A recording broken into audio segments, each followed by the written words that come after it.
Well, good Monday morning to you. It's not a manic Monday yet, but it's getting that way. There's a couple of things I wanted to cover while I was working on this Briggs and Stratton here. Just to give you an idea, over there, down there, that's a recoil that's all loosened up and in pretty poor shape. Probably isn't going to start this thing, so I may end up using this, the backup rope turner, puller, yanker, wrapper thing around or starter. You know, to wrap the rope around and then wrap it again. Yep, old fashioned, but pretty common way back. 50s, even some early 60s. Well, anyway, it's a 10 horse Briggs. To give you an idea, it's a 19G412, 19 being that it's close to 19 cubic inches. One of the things I wanted to cover was I had the head off, and I went to resurface that. Flat plate, 80 grit sandpaper, and then went to 120, and I got it down nice and flat and put it back on. And let me tell you, it was a mess because this thing's been overheated. It cooked the valve seats and pounded them down into the engine, so there was no tappet clearance. Well, there is now. Before, you used to be able to turn it over. There you go.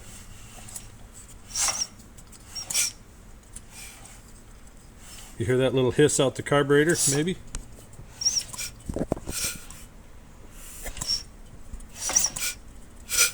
That slight hiss, and then it hits. The flywheel gets firm right there before top dead center. Now that's the easy spin working. That actually works through the intake. It blows back at slow speeds, but it doesn't blow back fast enough to take any more fuel out of the main jet, or any of the jets for that matter. So while you're turning it over, it's kind of hard to check the compression on these unless you really pull. Alright, number 2 that I was looking at was on here. Look at that there, Mark. Well, on these things, it's a 2-leg coil with magnetron inside of it. One leg there, one leg there. The magnet, there's only one in here. Why would there be only one magnet? The old ones had 2, but they had 3 legs. So what happens? It comes up through, and the magnet hits the first leg. Not much happens, but then again, this is on the iron on the other side on the flywheel. So now your magnet can turn and buzz through there and create the magnetic field, and it can come over here and reverse the magnetic field and tell it when to fire. Well, wherever that arrow hits, I don't know if it's on this side or that side, but somewhere in here it reverses and that arrow lines up, and that's actually a timing mark. I'd have to do a lot of studying, but I think when it hits here, if you were able to see through the hole with a timing light, you'd have to get one that was either self-powered or externally powered, but you could actually check the timing on this engine. You say, well, why would I do that? Well, you don't need to. But if there was something that caused a problem, you need to find out how good that magnet is on one hand, and the other hand is if somebody screwed around with this coil trying to advance timing by opening these holes up where it's mounted with just those 2 screws, you could have this sucker kicked back right into your face, or worse yet, you could have the thing going woof woof woof because they put the timing the wrong way. So that's one. The other one was when I did the head and went through all that to get it back on there, ordered 3 head gaskets to get one that wasn't crushed. I finally ordered direct from Briggs and Stratton, and it cost me a whopping lot more money than Amazon, but at least it came in a huge box. What I wanted to show you was, okay, this is this engine, C. You go over here into the text. C, aluminum cylinder, engine 17 to 28 cubic inches. Now the book that I'm in is for this engine, single cylinder Lhead, built after 1981, which is definitely this one. Now, in the valves, you can have all 3 of these. This is the most common in all small engines. The very old ones have this pin. Now, why they'd have that in this manual, that's kind of stupid. If you're dumb enough to use that pin, Briggs, you should have been put out of business. Wait, they went through bankruptcy. What am I saying? Anyway, so they talk about remove cylinder head and shield, position of long bolts, number 1. Well, on this head and this head, there are long bolts. But they're not really long bolts. That's the funny part. All the bolts on that head are the same length. All of them. The difference is here. See, the head bolts are above the tin work, and that one's a stud on a head bolt back there, and this one's one of the long studded head bolts. The long ones that they want is this one, and this one, just like they mark out those three in that corner around the exhaust valve. How do they do that? The boss, there it is, the boss is shorter. So it's not really long head bolts so much as it is longer operating head bolts, more thread down in the aluminum. Now, the other part too is, when I start putting the thing together, you're reading the text. Then use the torque wrench to tighten the head bolts to the torque specified in the table, number 2, page 11, in the sequence shown. If head bolts are not tightened in the sequence, the result could be a warped head. Well, that's special, isn't it? Let's go to page 11. Oops, that's not 11. There's 11. There's number 2. There's 19,000, or 190,000, but 19G412, 165 inch-pounds. Unless you like Newton meters, then it's 19. I didn't cross it to foot-pounds on this one because it's a little more critical. And then there you are. And in this case, what's one of the ways you know that you got the head flat? Well, the block and the head are flat when you start to tighten them, and all the head bolts come down in torque almost exactly the same. Now, for me, I tighten them down just, kind of finger tight thing, a little bit more than finger tight. And then I went to 85, somewhere around 80, 85 inch-pounds, and then went to the 165 later. And I went at 80, 85 twice, and then I went 165 3 times because I put 2 head bolts in the wrong place. I had the studded one over here, and then moved that one over there, because the tin is underneath this head bolt, and the tin is on top of the head bolt on the stud on that one. Yeah, I didn't mark it when I took it off. I just ripped it off because I thought the engine was wasted. Well, it might still be, but it has some hope. So I'm going by hope. So there you are. Now, when they start hard and you don't get things taken care of soon enough, this is one of the problems we had here. This had rivets in it. Yeah. Now they're bolts, which is what it should have in the first place. We put them in right, but the engine was in such bad shape that it kept pulling, took out the grommet here, and wiped out the holes and the rivets there. So, that's important. This one has a fuel pump. To me, it's unneeded. It's gravity feed. However, that fuel pump works at all. It is going back on because it is a large float bolt carburetor. So, and if you're on at an angle slightly, there's a problem. Okay, last thing, the governor's all set. That's preset. You're going to want it to turn about somewhere between 36 and 3800 RPM. Why? Because when you get a load on it, it'll lug down slightly. So if you get a standard load on it, they always have a little bit of a leeway in there. So full power is at 3600 RPM. And you put a load on it, it always comes down and the governor balances. So now what usually happens is between 36 and 3800, you're going to have your normal loads. When you get to full load, you're at 3600. Okay? And that's where you want your sweet spot of 60 hertz. So some people only set them at 37. That's fine. 36 is too short because it's an internal combustion engine. Even with the governor, you're going to lose a couple RPM due to the mechanical nature of it. It's just a fact of life. That's why we set them up. So if you're doing it by frequency off the generator end, you want to go 62. 61 to 62 is common. That means you're just a little over 3600. You put a load on it and it'll come down to 60, 61, and under heavy load 59. You'd be so close to 60 that whatever you're running won't care. Now, if you're one of those that's a purist and it's got to be there, well, then you turn it up to 62 and let it come down.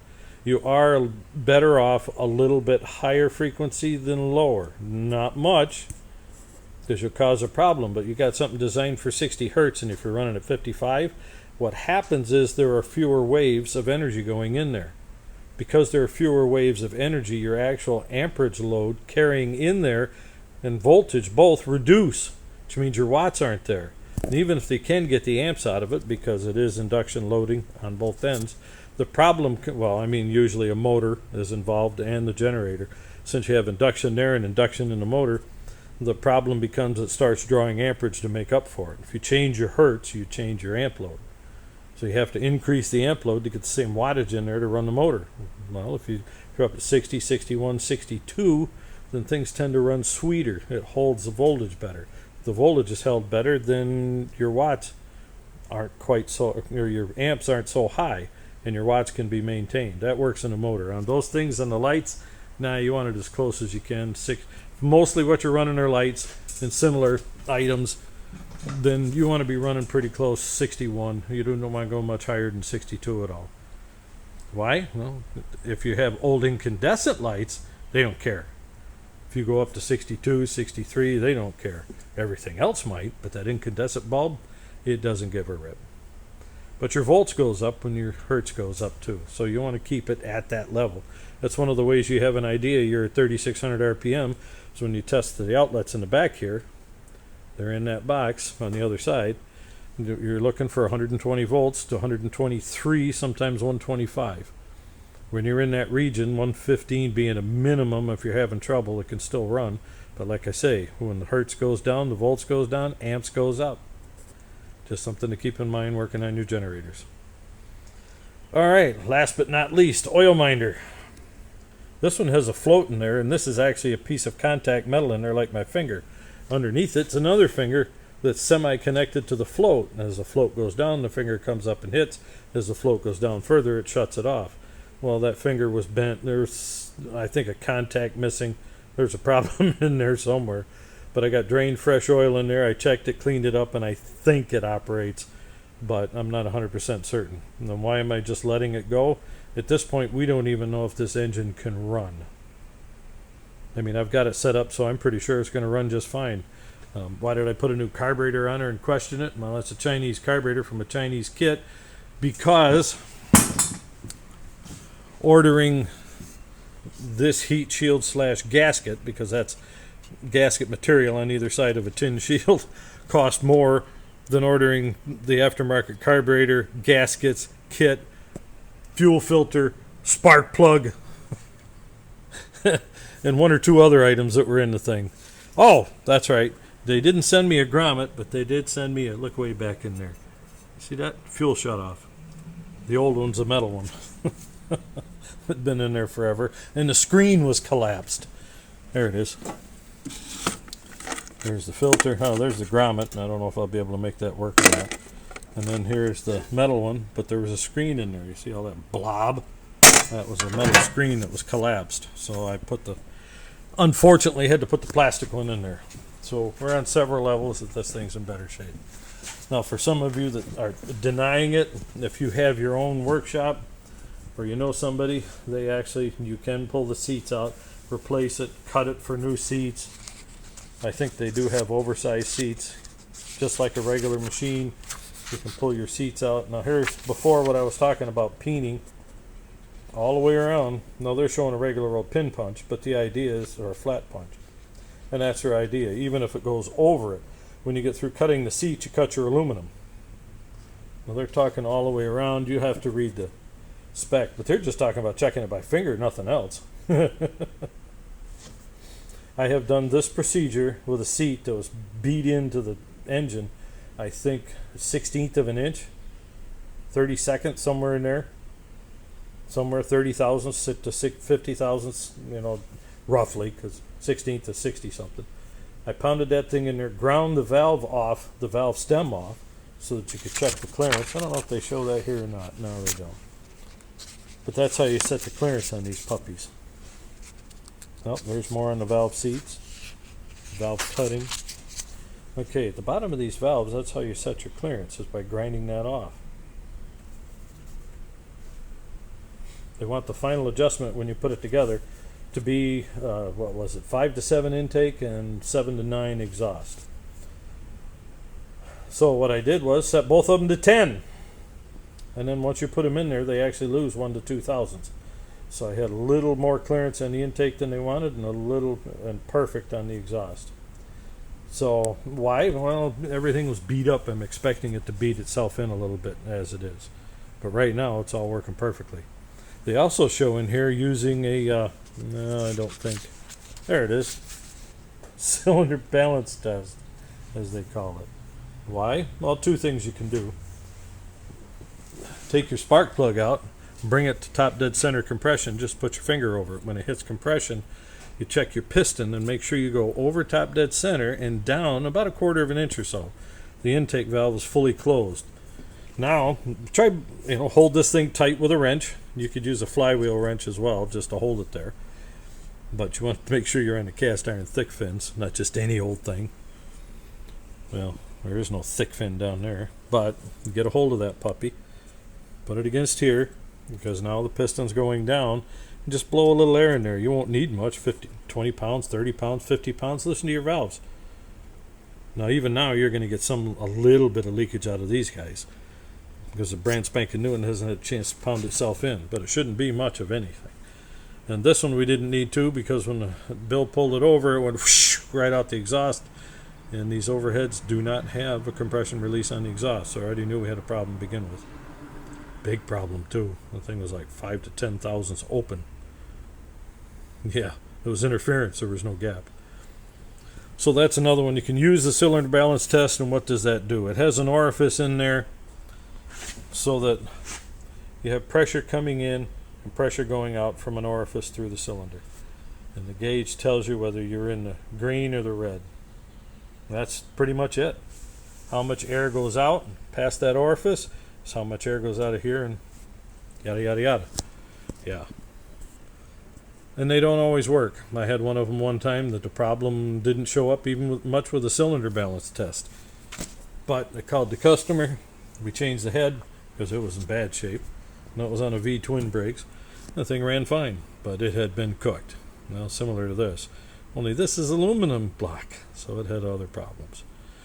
Well, anyway, I've been working on this morning because I was hoping to move enough stuff to get this outside without causing trouble. I got the fuel tank back on, the heat shields back on, so that I can roll this cart outside and have a little bit more work room to bring the car in.